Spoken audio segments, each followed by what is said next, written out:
আচ্ছা, আমাদের ডিজায়ার কি আমাদের রেসপন্সিবিলিটি? আজকে তাহলে সেটা নিয়ে একটু আলোচনা করা যাক। একদম। ডিজায়ার বলতে গিয়েই মনে পড়লো,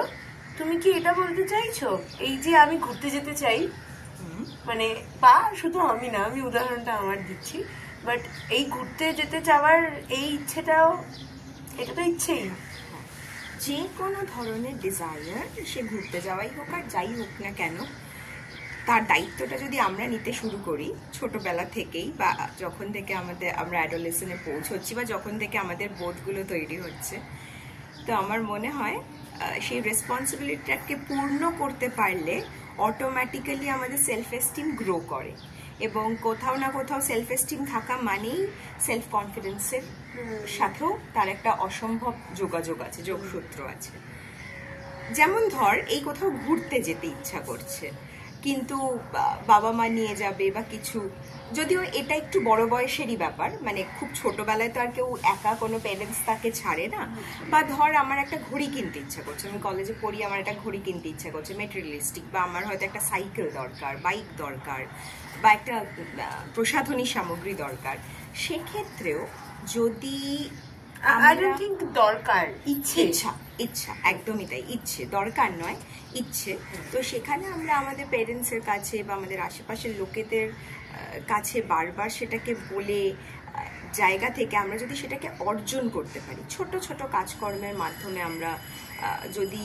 আমাদের ডিজায়ারগুলোকে পূর্ণ করার চেষ্টা করতে পারি, তাহলে অটোমেটিক্যালি ছোট ছোট ডিজায়ার যেদিন পূর্ণ হচ্ছে, যেদিনকে আমরা একটা লিপস্টিক ছোটখাটো ভাবে নিজের পয়সা জমিয়ে বা টিউশন করে, পকেট মানি থেকে বা টিউশন থেকে বা এমন কোনো ছোটখাটো কাজকর্ম করে আমরা নিজেরা ওটাকে জমিয়ে নিজেরা যখন কিনতে পারবো লিপস্টিকটা বা একটা ঘড়ি, তখন অটোমেটিক্যালি আমাদের মনে হবে যাক আমরা এটা পেরেছি, দায়িত্ববোধ আসবে। এখান থেকে যেটা হবে যে আগামীতে যখন আমাদের ওপরেও বড় বড় দায়িত্ববোধ আসবে, তখন আমাদের এই অভ্যাসটা অলরেডি তৈরি হয়ে গেছে যে আমরা আমাদের ছোট ছোট ডিজায়ার নিজেরাই পূরণ করতাম, তো বড় বড় ডিজায়ারও আমরা অটোমেটিক্যালি পূরণ করতে পারবো। এবং এই যে কোনো সময় মাই ডিজায়ার ইজ মাই রেসপন্সিবিলিটি হলে, এই প্র্যাকটিসটা যদি আমরা একটু বড় বয়স থেকেই শুরু করে দিই, তাহলে না আমরা কারোর মুখাপেক্ষী হয়ে থাকা বা এটাই চাই, বা আমরা হয়তো আমাদের ডিজায়ারগুলোকে একটু কন্ট্রোলও করতে পারবো। কিভাবে? যে এই মুহূর্তে আমার কাছে হয়তো পয়সা নেই, আমার প্রচণ্ড ইচ্ছা করছে কোথাও একটা ঘুরতে যেতে, কিন্তু আমার কাছে পয়সা নেই, বা আমার একটা পার্টিকুলার লিপস্টিক কিনতে ইচ্ছা করছে, যার দাম হয়তো অনেক বেশি, কিন্তু অর্থ নেই, আমার কাছে নেই, লোকের কাছে চাইতে হবে। এই মুহূর্তে আমি কি করলাম, আমি নিজের একটা সেলফ কন্ট্রোল তৈরি হলো আমার মধ্যে, যে না, আমি দুটো দিন ওয়েট করি, আমি দু চারটে পয়সা জমিয়ে নিই, বা আমি আমার পকেট মানিটা আরেকটু রেখে নিই, বা আমার স্যালারির টাকাটা থেকে এটা লাগবে আমি একটু দেখে নিই, তারপরে আমি ওইটা দিয়ে যখন ওটা কিনবো, তখন কি দুটো জিনিস হলো, এক, সেলফ কন্ট্রোল বাড়লো, আর সেকেন্ড, আমাদের রেসপন্সিবিলিটির বোধটা বাড়লো, এবং নিজে যেটা ইচ্ছা করছে সেই ইচ্ছাটাকে পূরণ করার তাগিদ এবং আনন্দ দুটোই আমাদের কাছে আসলো। তো এই জায়গাটা মনে হয় খুব ইম্পর্টেন্ট, নিজেদের দায়িত্ব, মানে নিজেদের ইচ্ছাগুলোর দায়িত্ব নেওয়া, নাকি অন্য কারোর ওপর চাপিয়ে দেওয়া। এবং যদি সেই দায়িত্বটা পূরণ করতে একটু সময় লাগেও, তাহলেও সেক্ষেত্রেও নিজের মধ্যে একটা সেলফ কন্ট্রোল তৈরি করা, যেই কন্ট্রোলটা আমাদের জীবনের যে ঝড় ঝাপটা বিভিন্ন আসে বা বিভিন্ন প্রবলেম বিভিন্ন ক্ষেত্রে, সেইগুলোকেও খুব ইজিলি রিজলভ করতে পারে, মানে পেশেন্সটা বাড়াবে। তাহলে আমার যেটা ধারণা হলো, এবং আমার একটা জিজ্ঞাসাও তৈরি হলো এখান থেকে, যে ডিজায়ার ফুলফিল যখন আমার করার ইচ্ছে হবে, ডিজায়ার মানে ইচ্ছে, এবং আমার ইচ্ছে ফুলফিল করার যখন আমার ইচ্ছে হবে, তখন আমাকে বিভিন্ন মানে নিজে থেকে যখন আমি করতে শুরু করব, অন্যকে বোঝা না চাপিয়ে, তখন আমার নিজের মধ্যে বিভিন্ন রকম চেঞ্জেস শুরু হবে, সেইগুলোকে অনেক বেশি আমি চোখের সামনে দেখতে পারবো, এবং সেই জিনিসটাই পরবর্তীকালে কোনো কঠিন সিচুয়েশনে বা যে কোনো রকম সিচুয়েশন ডিল করতেও সাহায্য করবে।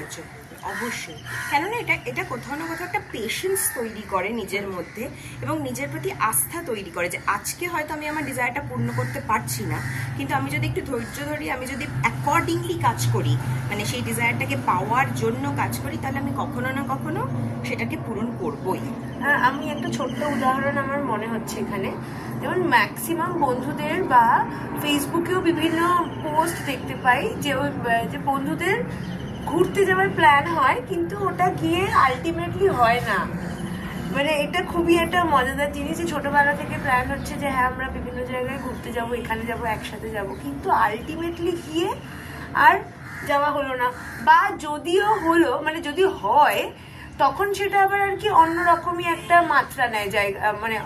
অন্য দিকে চলে যায়। যেমন আমার ক্ষেত্রে যেটা হয়েছে, আমার ঘুরতে যেতে বরাবরই ভালোবাসি, শুরুতে মা বাবার সাথে অবশ্যই ঘুরতে যেতাম, বাড়ির লোকের সাথে। তো ইভেনচুয়ালি যখন কলেজে উঠলাম বা ইউনিভার্সিটিতে উঠলাম তখন আমাদেরও মধ্যে বিভিন্ন সিনেমা মুভিজ এগুলো দেখে যে না একসাথে বন্ধুরা ঘুরতে যাব, এইটা একটা বড্ড ইচ্ছে, এবং একসাথে যাব বন্ধুদের সাথে যাব, তখন একটা সেন্স অফ রেসপন্সিবিলিটি, নিজে একা একা যাচ্ছি সেটারও একটা ব্যাপার আছে, মানে 2-3টে দিক ওটার মধ্যে তখন ঢুকে যায়। এবং যখন অ্যাকচুয়ালি ঘুরে এলাম এবং বাবার টাকা এক ফোটাও খরচা করলাম না, কারণ আমি in the meantime university ছেড়ে জাস্ট চাকরিতে ঢুকেছি এবং একটুখানি হলেও আমি জমাতে শুরু করেছি, এবং সেইটা দিয়ে যখন গেলাম তখন অন্যরকমই একটা মানে অন্যরকম মানে ঘোরাটার মধ্যেও কতটা দায়িত্ববোধ যে আছে সেইটা অনেকটা বেশি বুঝতে পারলাম। কারণ যখন বাবা নিয়ে যাচ্ছিল বা বাবা টাকা দিচ্ছিল তারপরে আমি যাচ্ছিলাম, তখন কিন্তু টাকাটারও মূল্য থাকছিল না এবং আমার ঘোরাটারও ওই একটা অতৃপ্তি বলবো না, কিন্তু একটা কিছুর মিসিং ছিল। যখন আমি যখন নিজেরটা প্রোভাইড করলাম তখন অনেক বেশি দায়িত্ববোধ, অধিকারবোধ, এই জিনিসগুলো অনেক বেশি আসতে শুরু করলো, এবং কনফিডেন্সও, মানে পাহাড়ে গিয়ে একা ঘুরে চলে আসা যায় এবং সেটাতে আমারও ক্ষতি হবে না, কারোরও ক্ষতি হবে না, সেই জায়গাটাও তৈরি করা সম্ভব। তবে এখানে প্যারেন্টসদেরও একটা বড় রোল আছে, তার কারণ এখনকার প্যারেন্টসরা কিন্তু প্রপারলি তাদের ছাড়তে একটা ভয় আসে, বা শুধু ঘোরার ক্ষেত্রে না, যে কোনো ক্ষেত্রে মানে ওভারডু করাটা, বাচ্চাদেরকে ওভারডু করে দেওয়াটা একটা প্যারেন্টসদের প্রবণতা আছে। আমার মনে হয় যে এই জায়গাটাতে প্যারেন্টসদেরও একটু ভাবতে হবে যে এখন সময়টা কি, আমি আমার বাচ্চাকে কতটা রেসপন্সিবল বানাবো, বা তার ডিজায়ারগুলোর জন্য কি আমি সবসময় আমি সেটাকে পূরণ করে দেবো, নাকি তাকেও শেখাবো যে তাকে তার রেসপন্সিবিলিটিটা নিতে হবে। তার কারণ সে যদি তার ডিজায়ার পূর্ণ করতে পারে তবেই তো সে আলটিমেটলি গিয়ে তার জীবনের বাকি ডিজায়ারগুলোকেও পূর্ণ করবে, বা তার জীবনের যেসব মানুষগুলো ধীরে ধীরে তার জীবনে আসতে থাকবে তাদেরকেও পাশাপাশি নিয়ে তারা হাঁটতে পারবে। তো এই বোধটা আমার মনে হয় শুধু বাচ্চাদের ক্ষেত্রে না, এই বোধটা মনে হয় আরো বেশি করে বর্তায় প্যারেন্টসদের, এবং মানে তাদের থেকে যেহেতু বাচ্চাদের শেখা এবং শুরুটাই তারা তাদেরকে মানে শুরু থেকে দেখতে পাচ্ছে, তো এইটা খুবই একটা গুরুত্বপূর্ণ জায়গা। তাই আজ থেকে আমরা প্র্যাকটিস করি মাই ডিজায়ার ইজ মাই রেসপন্সিবিলিটি, এবং সাথে সাথে জিজ্ঞাসা করতে থাকি।